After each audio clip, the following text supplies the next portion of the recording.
Hello dear lovely investor and lovely new lovers. अगर बात करें फ़िलहाल के टाइम में तो हम सारे लोग बहुत ज़्यादा एक्साइटेड थे बर्निंग और लिस्टिंग से पहले कि बहुत ज़्यादा पंप करने वाला है, बहुत ज़्यादा पंप करने वाला है। और रहा क्या कि हमारे जो उम्मीदें थी उस तरह से ना तो पंप हुआ और ना उसी तरीके से इसमें ट्रेडिंग हुई, या जो भी बर्निंग भी एक दिन पहले हो गई। तो ये सारी चीज़ें अगर हम देखा जाए तो एकदम से हमारे लिए कुछ सरप्राइज़ ही रही है। ठीक है, जैसा हम सोच रहे थे कि भाई लिस्टिंग से पहले और बर्निंग से पहले बहुत ज़्यादा पंप होगा, वैसे अगर देखा जाए तो पंप हुआ है। तो क्या आप देखोगे कि जब लिस्टिंग नहीं हुई थी उससे पहले जो मार्केट था लवली न्यू का वो 3700 के लगभग था, 3700 3500 कुछ ऐसा। क्योंकि उस टाइम मैंने भी परचेजिंग की थी बहुत सारी, और कुछ 60 करोड़ के लगभग मैंने कॉइन परचेज किए थे उस समय, और उससे पहले भी मैंने करके रखे हैं।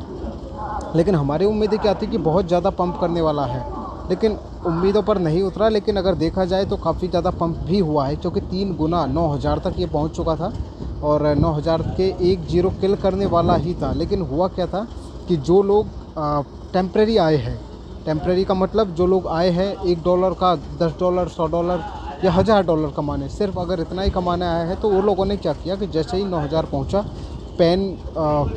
पैनिक सेल कर दिया। और सेल करने के कारण जब वॉल्यूम ज़्यादा बढ़ा उनके पास, तो मार्केट एकदम से स्टेबल हुआ। स्टेबल के कारण हुआ क्या था कि ये डाउन चला गया।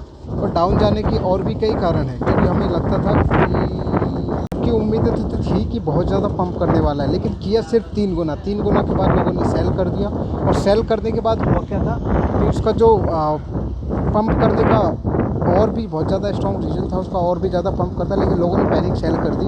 और सेल करने के साथ साथ ही कुछ ऐसी एक्सचेंजेस थी कि जिस पर लिस्ट तो हुआ, जैसे कि आप इंडोएक्स की बात कर रहे हो करोगे, कॉइन टिगर की बात करोगे। तो इनकी बात करें कॉइन टिगर पर, ये प्रॉब्लम क्या रही थी कि वहाँ पर जो लिस्टिंग हुई उसकी, तो वहाँ पर लिस्टिंग हुई थी, हमें जब मिल रहा था 8000 के लगभग, और जब लिस्टिंग हुई थी तो वहाँ मिल रहा था 10 किल कर दिया आफ्टर 50149, ये उसकी वहाँ प्राइस रही थी। तो बहुत ज़्यादा हाई, यानी कि अगर हमारी उतनी प्राइस होती तो 7 से 14 डबल प्राइस पर वो वहाँ मिल रहा था। तो लोगों ने इसलिए वहाँ पर बाई नहीं किया था। और ये होने के बाद में ये हुआ था कॉइन टाइगर पर।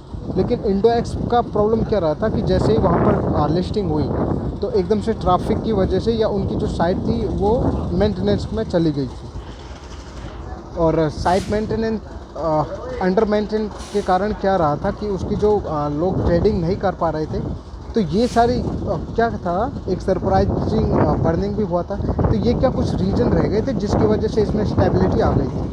लेकिन दोस्त, डरने वाली बिल्कुल ज़रूरत नहीं है। लवली कॉइन इन फाइनेंस का विजन क्लियर है, उसको $1 जाना है दिसंबर तक। और जिस तरह से इसके इवेंट और ये चल रहे हैं, बर्निंग इवेंट और लिस्टिंग चल रही है, तो हम मान सकते हैं कि पहुंच भी सकती है। ठीक है, और टाइम टू टाइम अपडेट आपके सामने सारी आती रहेगी, तो बिल्कुल भी डरने वाली बात नहीं है। एकदम बढ़िया चीज़ वहाँ हो।